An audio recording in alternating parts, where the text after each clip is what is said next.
പൂയംകുട്ടി എറണാകുളം ഡിസ്ട്രിക്റ്റിൽ കോതമംഗലം താലൂക്കിൽ കുട്ടപ്പുഴ പഞ്ചായത്തിലെ ചെറിയൊരു പട്ടണം. ഇത് പൂയംകുട്ടി റിവർ, പൂയംകുട്ടി ബ്രിഡ്ജ്.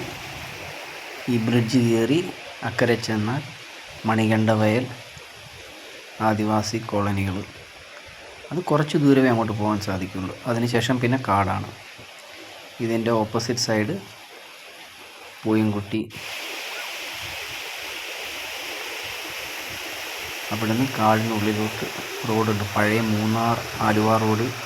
അതിനാണ് ഇപ്പോൾ അത് ഫോറസ്റ്റ് ക്ലോസ് ചെയ്തിരിക്കുകയാണ്. അങ്ങോട്ടുള്ള വഴി നമുക്കിവിടം വരെ വരാൻ സാധിക്കുകയുള്ളൂ. വളരെ മനോഹരമായ സ്ഥലം. പുലിമുരുകൻ ഷൂട്ട് ചെയ്ത സ്ഥലങ്ങളൊക്കെ ഇവിടെയാണ്. പൂയംകുട്ടി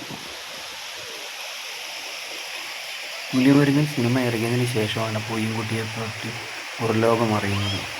അതിനു മുമ്പേ വളരെ അറിയപ്പെടാതെ കിടന്നൊരു സ്ഥലമാണിത്.